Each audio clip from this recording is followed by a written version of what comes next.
This is the notorious life of Nico Jenkins. Nico Allen Jenkins was born in Colorado to the parents of David A. McGee and Lori Jenkins. It is noted that Jenkins' criminal history started as young as 7 years old when he was charged with bringing a firearm to school. Jenkins had a troubled life early on and had witnessed and been a victim to many traumatic events before the age of 8. Nico was in and out of juvenile hall, group homes, and also mental institutions. Nico struggled with things such as nightmares, wetting the bed, and very bad anxiety. Due to the things that he was experiencing at home, he was subsequently removed and put inside foster care. Leading up into adulthood, Nico spent majority of his time incarcerated or in mental institutions for mental health issues. The time that Nico was free, he was involved with gangs and began committing crimes in the area. He did crimes like assault and battery, robbery, and arson.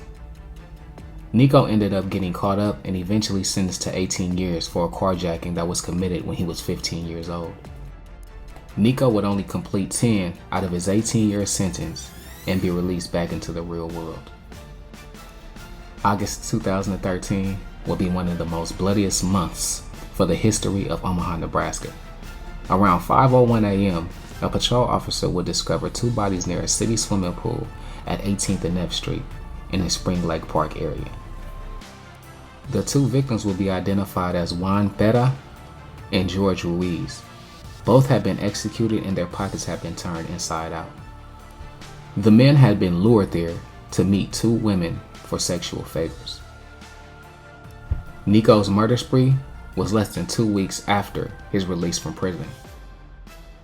August 19th, around 1 a.m., the body of Chris Bradford was found outside a garage at 18th and Clark Street by a man returning home from work that morning.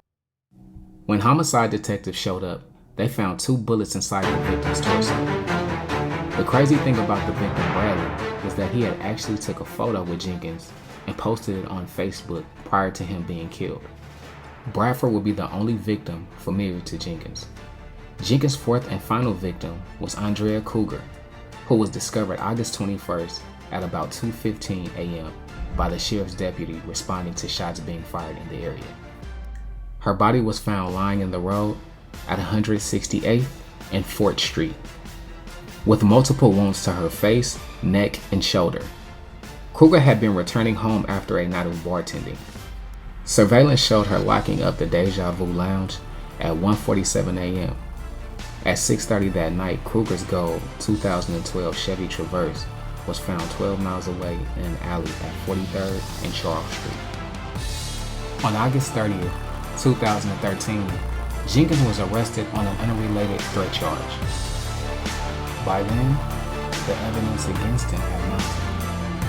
Investigators had the image of a female associate on surveillance footage at a local gun outlet buying some distinctive ammunition that was used in the murder. Additional footage had been pulled from the camera around the route to Cougar's abandoned SUV. In the evening of September 3rd, Jenkins confessed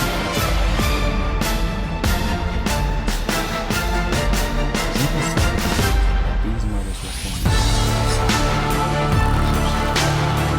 he was short of the increase of money. February 19th,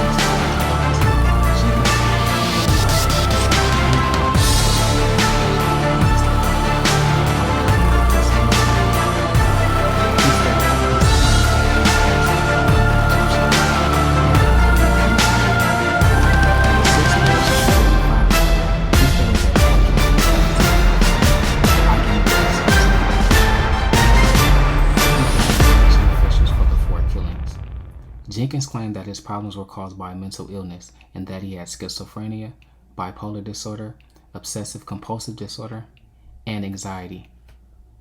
The judge ordered a psychiatric evaluation, and the psychiatrist concluded that Jenkins had an antisocial personality disorder and was faking psychotic symptoms. After being declared competent to stand trial, Jenkins scored 68 on an administered IQ test. Jenkins was allowed to represent himself at trial under the guidance of the advisory of his attorneys. Throughout the trial, Jenkins maintained that he acts under the command of the Egyptian god. His courtroom antics included speaking in tongues, howling, laughing, as prosecutors recounted the deaths of the victims that were killed. On April 16, 2014, Judge Peter Battalion found Nico Jenkins guilty of all 4 murders. Jenkins was initially scheduled to be sentenced on August 11, 2014. The date was delayed indefinitely following a hearing held to determine whether he was capable of understanding the death penalty proceedings against him. On July 29th, Judge Battalion ordered Jenkins to be housed at the Lincoln Regional Center Psychiatric Hospital until doctors were satisfied with his condition. Officials at the regional center refused to house Jenkins due to inadequate security, but the doctors agreed to treat him at the Lincoln prison. In May 2017, Jenkins was sentenced to death by a 3-judge panel. He was also sentenced to 450 years on weapons charges in connection with the murders. On April 20th, 2020, the U.S. Supreme Court refused to hear his appeal. This is the story of Nico Jenkins, Mind of a Maniac.